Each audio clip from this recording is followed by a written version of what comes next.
This is my 1,500-gallon grow tent enclosure for Big Blue, my male Vietnamese blue beauty snake. And this is my massive Mourning gecko room. This is where I keep a whole group of lesbian geckos captive in my basement. She's my little swamp dog. This is Logan, that bearded bug guy. We're in his basement today filming an updated tour of his reptile basement. I'll leave a link to that video at the end of this so you guys get to see what it is now. And let's just get right into the 1,500-gallon Ratsnake tank. Did you just touch my butt? So this is your 1,500-gallon blue beauty tank, right? Hi, yeah. Let's hear more about it. In the first episode, we kind of covered very basically what it is and how you set it up. But in this episode, we want to talk a little bit more details and show just how much it's changed because you've done a lot of improvements to it. It's a AC Infinity brand grow tent, and they work really well. It's 8 feet long, 4 feet deep, almost 7 feet tall. So it's got a bunch of space, but I really wanted to make sure I used all that space accordingly. So most of these corners have like solid branches and stuff that I've heavy zip tied to the frame. That way I can kind of attach different logs and things to that.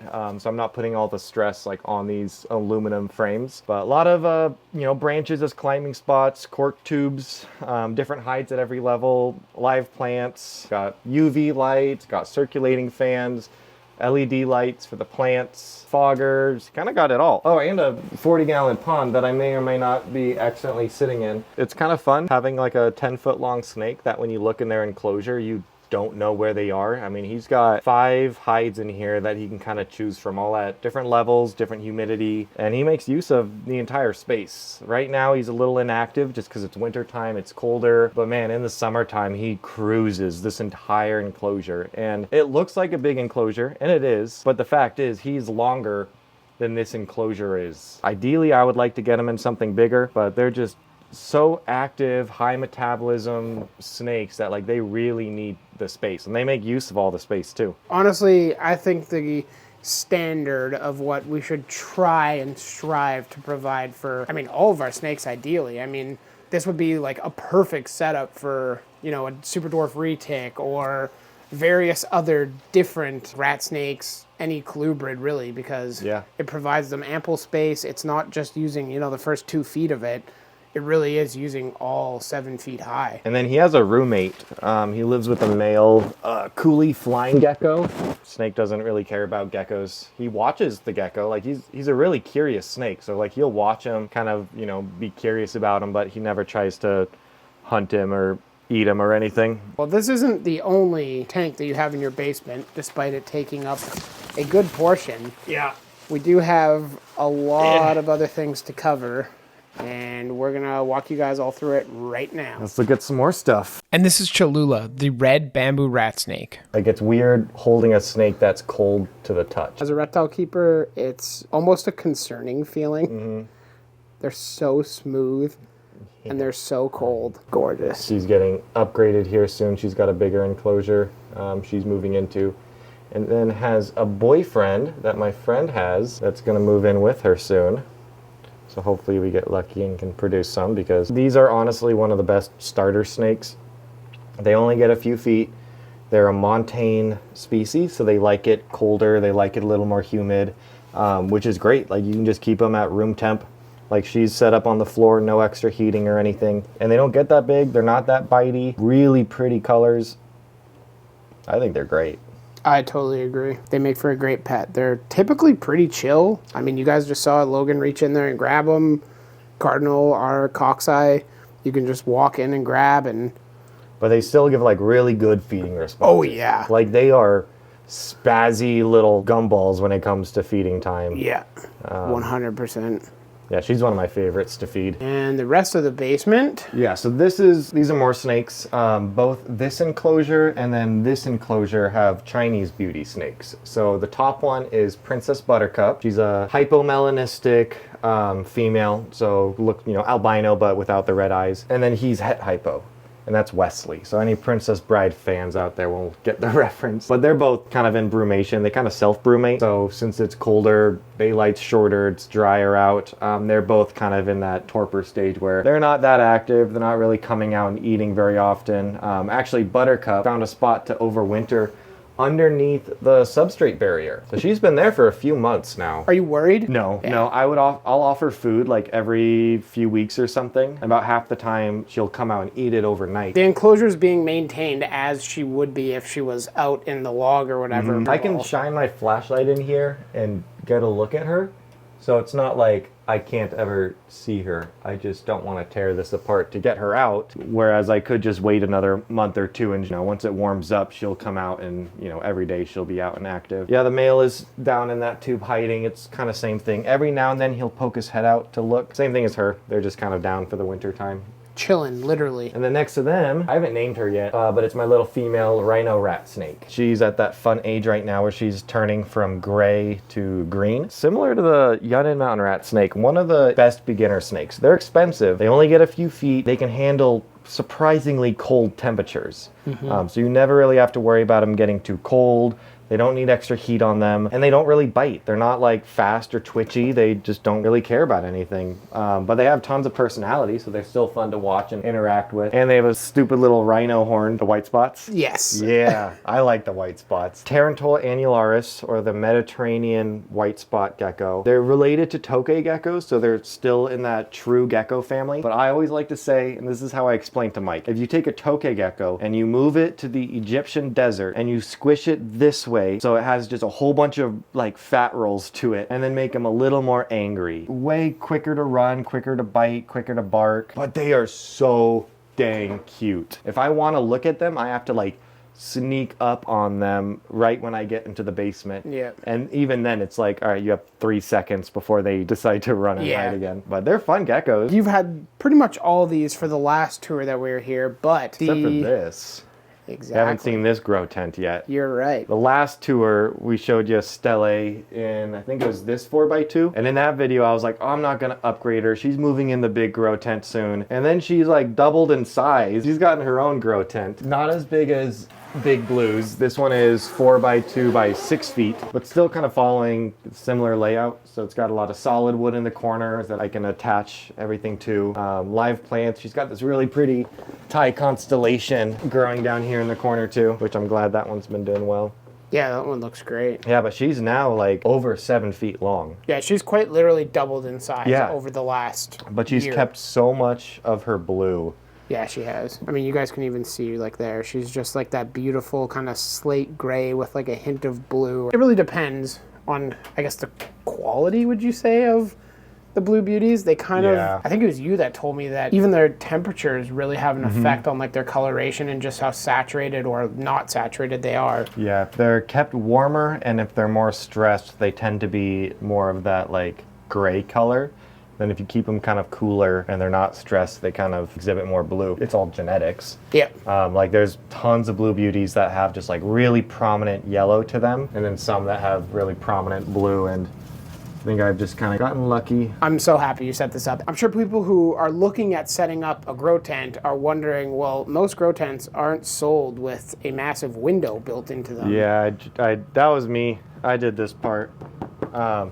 There's probably a million ways to do it better, so I don't want people to take this as like instructions. I ordered this, which is like marine grade vinyl, like for boats and stuff like that. Okay. So I just cut out the window, which I was so scared to do so. Yeah, I believe Like, it. Right after I bought it too. Cutting into your couple $100 grow tent. Yep. And then I put the vinyl on there. I glued it down or used adhesive on all the edges, and then used a bunch of Gorilla Tape. And so far it's held. I just wanted a way to be able to look in there. I think it adds more of like a personal connection to the animal, because I know, like you said, the main kind of issue, at least when I think of like a grow tent enclosure, is just the viewability and the visibility. And I mean, it also has something to do with the taming or lack of taming for the animal, like being able to see you, you know, pacing back and forth in the reptile room, doing your average chores and whatnot. That's going to really help them get used to you, seeing you, having activity around them. I think the equation to tame a reptile isn't that hard. Like I always say, for a reptile to say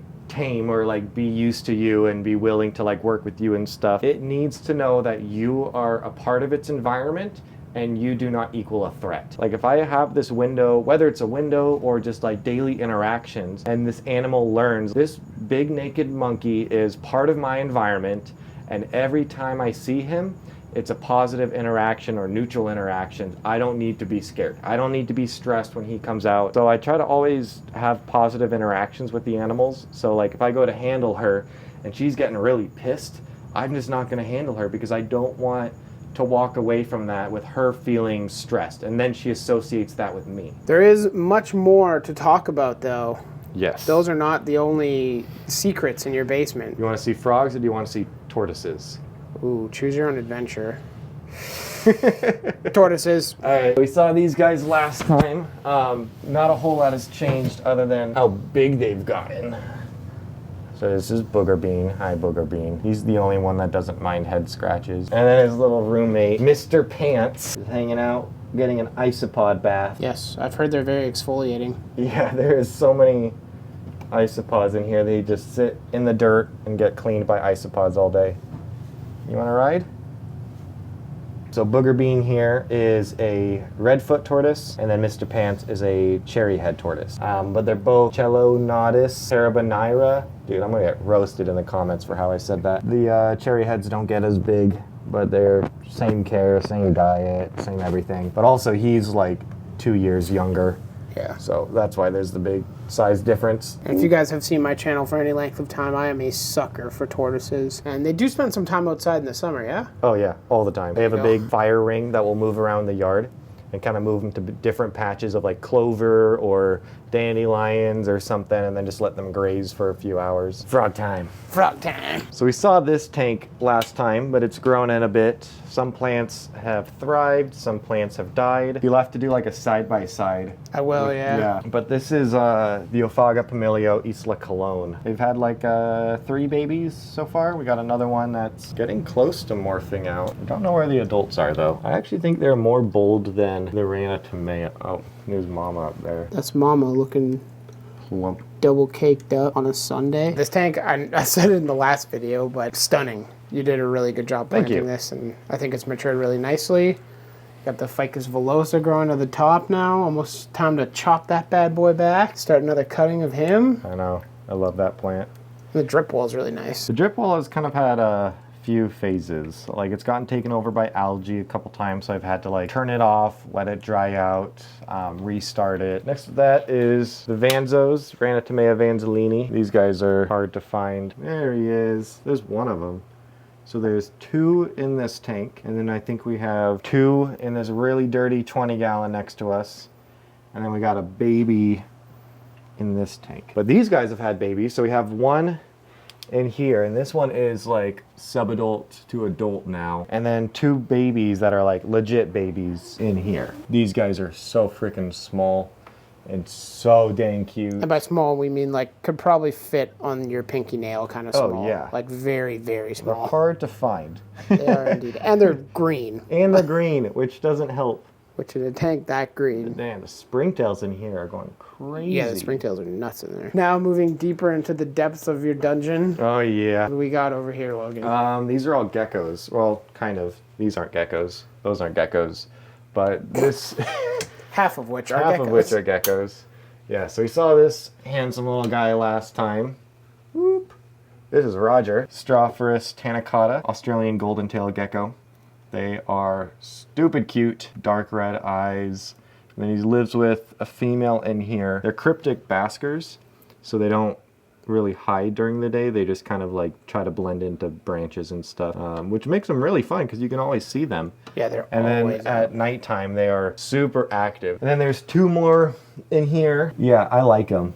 I'm at 5 now. I went from 1 to 5 real quick. Hi, my name's Logan, and I'm addicted to Strophoris tanicata. I don't blame you. These guys are really cool. Yep, and then 1 more male in here. You can see his eyes really well. Yeah, those bright red eyes are something else. If you guys are a common viewer of the channel, you guys will know that we had Strophoris for quite a few years, and unfortunately they just never really did very well for us. Now, we didn't have these guys. I think these guys are, I wouldn't say easier to keep, but just more established in the hobby, they They're are hard hard to to find. find, but more hard or easier to find than other species of strawfish. Like I think we had the only one of one species in Canada for the longest time. And so we've seen the desert enclosures here. What else do you have kicking up here? These are keeled belly lizards. So the two adults are in here. They're both hiding underneath the water dish right now, so I don't really want to get them out. Then they did have babies this last year. Yeah, they're so cute. Yeah. Yeah, so these guys are kind of the larger cousin of the tachydermis that I keep. These You mean guys. the better cousin? The cooler cousin? I wouldn't go that far. That sounds a little dramatic. Well, but, maybe you can do a poll in the comments. Yes, we can do that. If you think tachydermis are better than gastrophilus, let us know. You can let me know by liking the video for gastrophilus and subscribing for tachydermis. This is... My Cajun swamp dog, Stevie. Come here, Stevie. Oh, she said she loves you, Mike. Aw. Yeah, she said like and subscribe. You want to come out? Oh, you closing your eyes? What? Oh, what? Come on. I guess for the people who didn't watch the first video, what's her story? Why do you have an alligator in your basement? Because I'm irresponsible. So Stevie is a rescue stunted gator. I don't recommend people having crocodilians as pets, especially when you have to keep them in your basement. I've had her for almost 10 years now though. When I first got her, she was kept in a little fish tank in someone's basement for years, not getting fed anything. So over the last 10 years, it's been this progression of getting bigger and healthier. She should be full grown right now. Yeah. She's maybe 3.5 feet. You know, it's a lot of work. It's a lot of responsibility. Yeah, absolutely. You know, it's definitely one of those animals that you have to be cautious about. I've had her for so long that I know her body language. I know the limits I can push with her, like, you know, putting my hand down here and stuff. Like, you shouldn't do this to a gator, but like, I know kind of when she's gonna do something. It's still an animal you need to be careful around. Absolutely. Yeah. Yeah. Very healthy respect. Yep. I love her to death. She's my little swamp dog, and she comes outside in the summers a bunch, and all my neighbors love her. From Stevie to Tropical Wonderland, Oh, yeah. that is the world's largest mourning gecko enclosure. Yeah, we'll go from a really big lizard to a really small lizard. Yeah. So this room is, I think, like 1,100 gallons, but it's all mourning geckos. And So- what's the size, just for size reference? 4 feet, 4.5 feet by 7 feet. Wow. If you go in, there's one at the food dish right there. There's like hundreds of them in there though. I have no idea how many in total, and there's probably just as many in the enclosure than there is outside of the enclosure running around in the walls of my house. You know, it's kind of like a super colony. It's impractical for most people because this was actually an enclosure for Big Blue originally, but just didn't work out in terms of temperatures and whatnot, as far as I remember at least. Yeah. And now you've just turned it into this like truly bioactive ecosystem with live plants. You know, I guess the apex predator would be considered the mourning geckos, as ironic as that sounds. And then there's, you know, springtails, crickets, fruit flies, black soldier fly larvae, And everything. fish. Is there? Yeah, there's guppies in the pond. Oh, I didn't even know that. That's yeah. sick. Yeah, I put them in like 3 years ago, and you know, that water has gotten down to a couple inches, and I've refilled it, and yeah, they're still thriving. That's awesome. But if you squat down on that side with like a flashlight and just wait, you'll see them kind of swim by. I want to kind of redo this enclosure. If you look at pictures from when I first like made this, it was, you couldn't see the back wall because of all the foliage. Right. But a lot of the plants have kind of died over the years, so I need to get in there, kind of redo some stuff, clean it up, add new plants. Not a small undertaking for a tank this size. No, and it's like one of those things that like whatever I take out of that tank, you can assume there's mourning geckos on it. Though. Yep. So I can't just easily take out branches or kind of be in and out of the tank because there's going to be geckos that get out. Well, next time I'm over, maybe we can both tag team that. Tag team the lesbian bitches. Mike, I'm going to have to tell Bree about this. And right next to the mourning gecko room, we have another iguana room. Hi, BB. Hi, BB. Dude, she is way too much like a cat. My very first reptile was a tokay gecko, but I got her as a baby when I first started college in 2017. Yeah, she's been hand raised pretty much, so Yeah, she as is you can tell. very friendly with people, loves attention. Yeah, she's a great lizard. Green iguanas can be tricky. I don't say they make a great pet because it's either hit or miss. Like with a monitor lizard, you have much more opportunity to like train and like work with them and build that relationship. Green iguanas, you can flip a coin. Like there's some out there that, you know, you work with every day and it just still hates you. And then there's some though that you put in the work, you put in the time, and they're just super used to it. And yeah, oh, get that scratchy, scratchy, scratchy. When she was a baby, every day for an hour or even longer, I would take her into my bathroom and just sit there with a bunch of like spinach and a bunch of collard greens like all over me. And I would have my laptop, so I would just be working on homework and let her kind of climb on me and just get used to me being a part of her environment and know that like I bring food and good things and I'm not forcing, you know, handling or anything like that. Everyone loves Lucy. Especially you, Tyler. I know you're watching this. Just a few details of the enclosure. We got, what was this? Is this a 40-gallon pond? Somewhere around there? Yeah, 40-gallon pond with a waterfall. So it's got a canister filter underneath here. You can see. And then I can access it from the outside as well. So then I have like an access underneath here, this panel that just pulls away. I didn't even know about that. And then there's also like an inline water heater too. So if it's too cold or something, I can turn up the temperature on the water. I want to say 7 or 8 feet wide, 4.5 feet deep, and then 7 feet tall. I believe this is called the famous Wall of Spood. Nope. The Great Wall of Spood. Oh, my bad. These are all the spiders and tarantulas and stuff. You know, not a whole lot of like, I don't know, there's no one thing I keep. It's just stuff that I like. So there's a lot of old world arboreal stuff like Postletharia, New World arboreal, Avicularia, Carabina, Samopoeis. There's not a lot of rhyme or reason. I just like keeping the stuff that I enjoy. A bunch of babies over here. There's some weird spiders like Asian funnel web spiders and stuff. The big bird eater's out, which she's not out that often. She's a crackhead, so I don't want to try to open it up or anything. But she's not even like halfway grown. That is wild. Biggest spider by weight out of any spider in the world. So they get in a leg span of like 11 inches.